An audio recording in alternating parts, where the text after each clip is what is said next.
Próxima questão agora, questão número 7, já estava observando aqui. Vamos lá, continuando ainda, seguindo na mesma provinha. Veja aí, acompanhe. Questão 7, ó. Em ações como a de Steinman, tá aí, né? Que aproximam a arte e sustentabilidade, multiplicam-se à medida que, olha aí, locução conjuntiva. Lembra? Acabamos de falar, né? À medida que, a proporção que, ao passo que. À medida que é uma locução conjuntiva.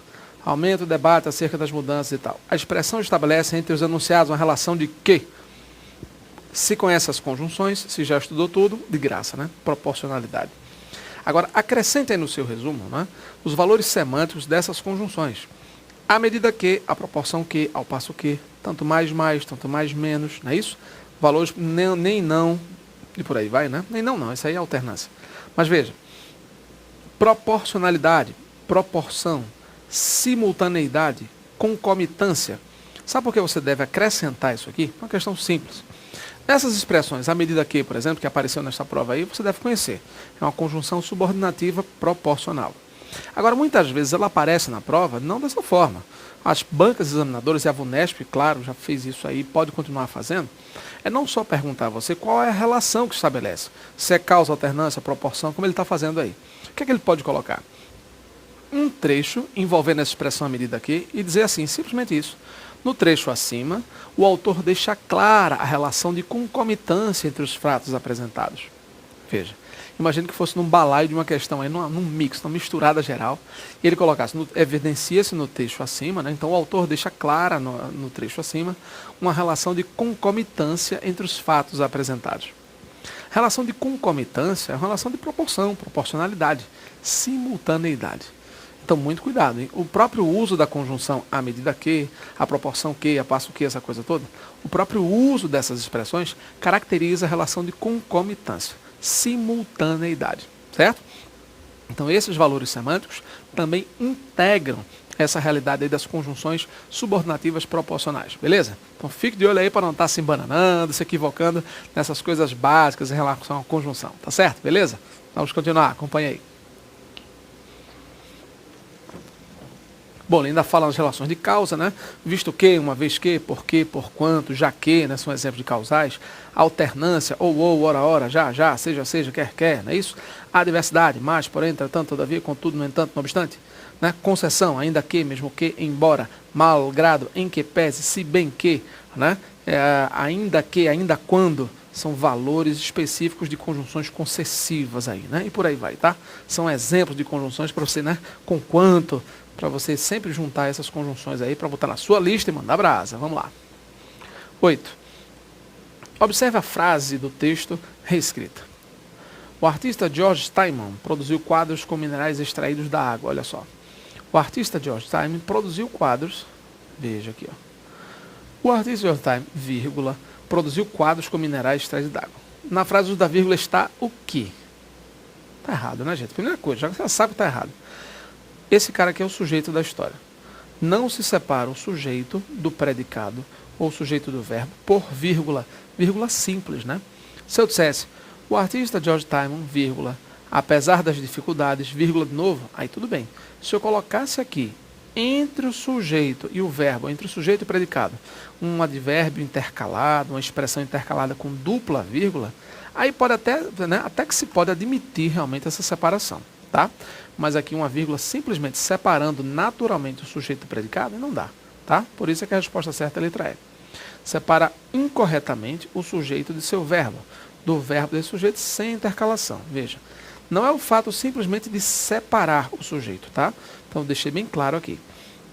Marcelo, eu posso separar o sujeito do seu verbo? Posso, se tiver a justificativa de um termo intercalado. O artista George Steinman, vírgula, ainda ontem, vírgula, produziu quadros, nenhum problema. Apesar de toda a limitação física, vírgula, nenhum problema. Eu posso sim separar o sujeito de seu verbo. Posso. Agora com a justificativa plausível. No caso aí, por exemplo, uma expressão intercalada, um adjunto adverbial intercalado aí. Certo, gente? Beleza? Está incorreto, separa o sujeito do seu verbo, assim, aspas, né? Essa aqui é aquela justificativa bem tradicional, né? Incompleta, né? É incorreto porque separa o núcleo do sujeito do seu complemento, não. Indica a omissão de um verbo, nada a ver. Separa o substantivo do seu respectivo adjetivo, não tem nada a ver. Aí ele já foi explorando aí o nada a ver. Vamos lá. Questão 9. Vemos uma nova imagem do mundo, na qual a arte procura o seu lugar. Alterando-se a frase para um sentido de probabilidade futura. Veja, pessoal, essa questão de probabilidade você sabe, né? Dentro do contexto das possibilidades, das probabilidades, aí você começa já a perceber a questão dos verbos que expressam muitas vezes a forma subjuntiva, né? Que são escritos no subjuntivo, e esses verbos de subjuntivo têm uma característica bem interessante, porque o presente do subjuntivo, o imperfeito do subjuntivo, o próprio futuro do subjuntivo, eles conferem ao enunciado um valor de hipótese, você sabe, né? Todos os verbos na forma subjuntiva expressam sempre uma ideia de possibilidade, possível, uma coisa provável, incerta. Além destes três tempos, o presente do subjuntivo, o imperfeito do subjuntivo e o futuro subjuntivo, essas três modalidades aí que indicam suposição, hipótese, nós temos também o futuro do pretérito do indicativo. O futuro do pretérito do indicativo, ele também representa uma ação possível e geralmente uma possibilidade vinculada a uma condição. Você sabe disso, vinculada a uma condição. Então, muito cuidado. Se você passaria se estudasse mais. Então, esse passaria, futuro do pretérito, terminação ria. Você passaria se estudasse mais. Então, note, eu tenho o futuro do pretérito, ria, e se estudasse a terminação se aí, legitimando, caracterizando o imperfeito do subjuntivo. Mais uma modalidade de suposição. Agora, é natural que você perceba também que eu posso ter formas de futuro do subjuntivo mescladas, né? Ora com a partícula quando, ora com a partícula se. Quando você vier, se você vier, às vezes a partícula se pode fazer as vezes do quando, né? Pode ser utilizada com valor de futuro. É porque na conjugação verbal, você sabe disso, você usa o se geralmente para conjugar o imperfeito do subjuntivo, não é verdade? Então você usa geralmente imperfeito. Agora pode acontecer de o se acompanhar também futuro, futuro do subjuntivo. Então fique de olho nisso aí, tá certo? Para não estar perdido na história. Vamos ver então? É só acompanhar. Olha só. Vemos uma nova imagem do mundo na qual a arte procura o seu lugar. E aí? Olha o que ele diz aqui. Alterando-se a frase para um sentido de probabilidade futura, tem-se: quando virmos uma nova imagem do mundo na qual a arte procura o seu lugar. E aí, você acha que isso aí atende o que a gente espera? Exatamente, né? De cara. Quando virmos, vemos do verbo ver. Quando eu vi, gente, aí vai uma dica para você, muito cuidado com as várias formas do verbo ver que aparecem nas provas de concurso. O pessoal geralmente se confunde demais. Veja, o verbo ver, ele tem duas peculiaridades que eu quero que você anote no seu resumo aí, na nossa dica de hoje também, tá certo? Desta nossa aula. Primeiro, escreva aí o verbo ver, abra um parênteses, uma chave, um colchete, qualquer coisa aí, e bota assim, verbo ver, escreva aí, verbo ver, pretéritos, embaixo do verbo ver. Todas as formas pretéritas do verbo ver, mesmo que o verbo ver seja com E, todos os pretéritos se escrevem com a letra I. Sabia disso? É uma curiosidade, é uma dica para você escrever aí e não se perder. As formas pretéritas do verbo ver, todas se escrevem com a letra I. Aí veja, eu vi, pretérito perfeito no indicativo. Eu via, com I. Eu via, pretérito imperfeito do indicativo. Engraçado, né? O verbo é ver, mas as formas pretéritas todas com I. Eu vi, tu viste, ele viu, vimos, vistes, viram. Pretérito imperfeito, eu via, tu vias, ele via. Nós víamos, vós vieis, eles viam, mas é com I. Pretérito mais que perfeito do verbo ver. No pretérito mais que perfeito, eu vira, não é vera. Percebeu? Vira, tu viras, ele vira. Nós víramos, vós vireis, eles viram. Olha aí. Pretérito também, nesse caso agora o mais que perfeito.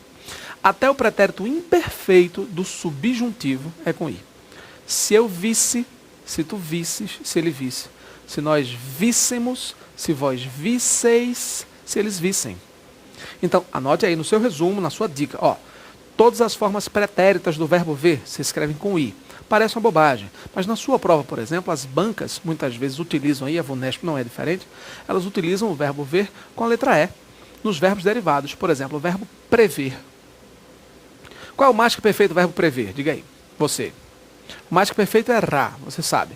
A terminação do mais que perfeito é ra. Eu quero que você diga agora para mim, você que está nos assistindo aí. O mais que perfeito do verbo prever. Eu previra e não prevera. Mas não é prevera, pessoal, precavera, qualquer coisa. Quisera, mas do verbo ver. Prever não deriva de ver. Então eu previra que iria acontecer. Entendeu? E não prevera. Entre outras histórias. Então muito cuidado, a primeira dica aí do verbo ver. Todas as formas pretéritas, grafadas com a letra I e não com a letra E. Tá? Cuidado, sobretudo, com os verbos derivados. Prever, antever e por aí vai. Certo? Joia. Segunda dica do verbo ver. Anote aí. Sempre que na frase houver quando ou se, sempre que numa frase qualquer, houver quando ou se, o verbo ver se escreverá vir. Quando ou se, você escreve assim, ó, bem esquemático. Quando barra se, se, dois pontos. Ver, setinha, vir. Ponto e vírgula. Vai, vou ditando, você vai anotando, tá na sala de aula, porque eu não posso escrever aqui, né? Pegar a lousa aí vai ficar horroroso, né? Aí você continua. Vir, setinha, vier. Aí você vai ler assim, ó. Quando ou se, ver é vir. Quando ou se, ver é vir. E vir é vier. Quando ou se, ver é vir. Vai. Quando ou se, ver é vir. E vir é o quê? Vier. Então entenda. Sempre que numa frase você tiver quando ou a palavra se, com valor de futuro, de possibilidade, ver se escreve vir. Ó, erro. Se tu vê fulano, diz ele que eu quero falar com ele, vi? Se tu vê fulano, não tem si, não é futuro? Se tu vires fulano, se você o vir, não é esquisito? Mas é com i, gente. Se você vir, se nós o virmos, por isso é que na letra A está aí. Quando virmos uma nova imagem, veja aí, Almerão. Aí você tem aqui, ó. Quando virmos uma nova imagem, se nós virmos, futuro, entendeu? Quando ou se, vê é vir. Quando ou se, vê é vir. Porque o verbo vir se escreverá vier. Vier, viu? E não vinher. Rapaz, com a fome que vinher, eu traço. Vixe, meu Deus do céu. O que vier, não. Vier. E o pior é que o povo estica tudo, né? Vinher, vinhemos, vinheram. Ei, bagaceira. Aí explode tudo. Na hora da prova é uma bomba. Lembre-se da canção. Se você vier pro que deve é comigo. Tem negócio? Pronto. Se você vier e não vier. Percebeu? Agora, se eu o vir, eu digo que você quer falar com ele. Entendeu? Se eu o vir, se nós o virmos, esse se com valor de quando. Não esqueça não. Quando ou se, vê é vir. Quando ou se, vê é vir. Muito cuidado.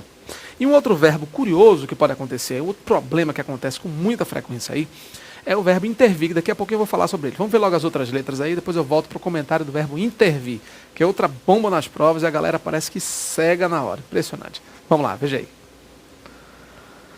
Olha só. Tá aqui. Quando virmos, suposição, né?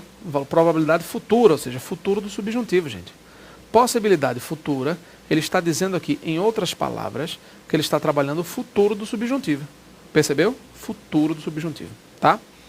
Quando virmos a nova imagem, na qual procure, beleza. E viu, passado, né? Pretérito perfeito, ação no passado já concluída. Procurou, mesma coisa. Então não tem nada de futuro aqui.